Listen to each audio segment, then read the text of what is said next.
Halo, bertemu lagi dengan Pak Mul. Semoga kita semua selalu sehat dan selalu dilindungi oleh Tuhan.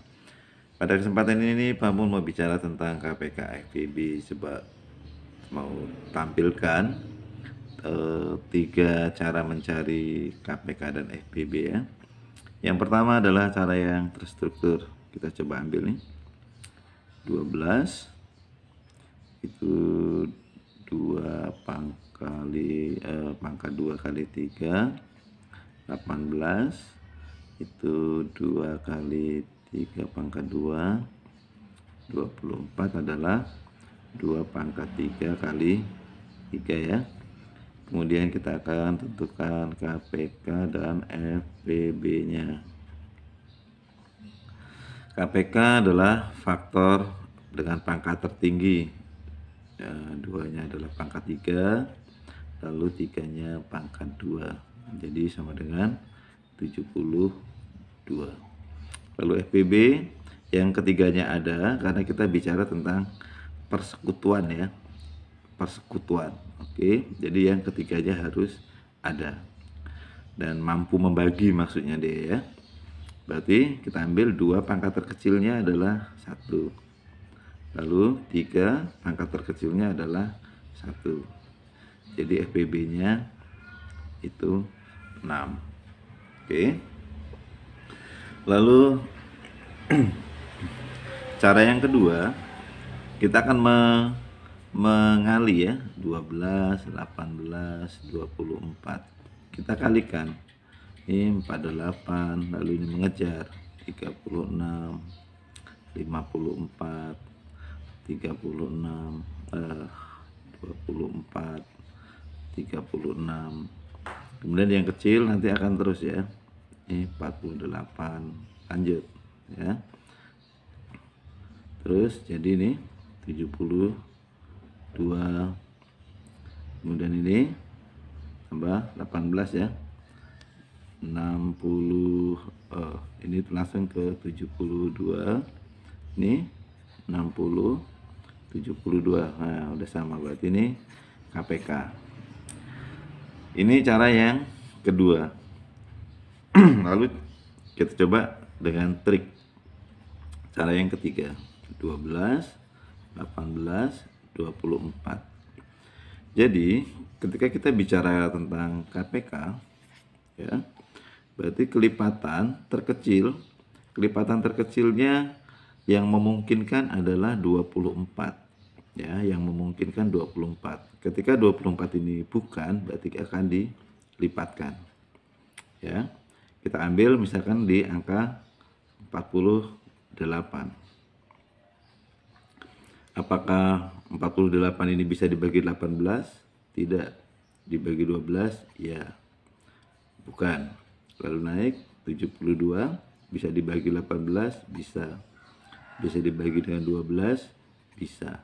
Nah, berarti ini adalah sebagai KPK-nya. Seperti itu ya. Terus kemudian bagaimana dengan FPB? Oke, kita ambil coba angka 12, 18, 24. FPB adalah pembagi terbesar ya, pembagi terbesar. Pembagi terbesar yang memungkinkan adalah 12. Apakah 12 bisa membagi 18? Tidak. Kita turunkan, kita ambil faktor dari 12. Yang di bawahnya yang terbesar adalah 6. Oke, ini oke. Bisa. Bisa. Sudah. Berarti 6 adalah sebagai FPB. Begitu ya. Jadi menurunkan angka terkecilnya ini dari 3 pilihan ini atau 3 soal ini, mampukah ini bisa membagi 2 bilangan yang lain? Jika tidak, turun sebagai faktornya atau pembagi-pembagi dari 12. Ambil yang terbesar, yaitu 6. Misalkan ada contoh lain, misalkan kita ambil 10, 15, 35, seperti itu. Kita akan mencari yang pertama adalah FPB dulu. Apakah 15 bisa dibagi 10? Tidak. Kita turunkan 5. Bisa? Bisa. Ini bisa. Bisa. Udah. Berarti 5 ini sebagai FPB. Ya, seperti itu ya. Oke, lalu untuk KPK. Untuk KPK kita punya angka di sini 10. Berarti KPK-nya pasti akan memiliki satuan 0. Lalu kita akan kalikan bilangan terbesarnya ini yang memiliki satuan 0. Yang pertama adalah 70. Kemudian nanti pasti 140, 210 dan seterusnya ya, kalau misalkan belum dapat. Kita ambil 70. Ini tidak bisa dibagi dengan 15. Bisa. Ini juga tidak bisa ya. Ini bisa. Ini bisa, ini bisa. Nah, ini berarti sebagai KPK. Nah, seperti itu ya.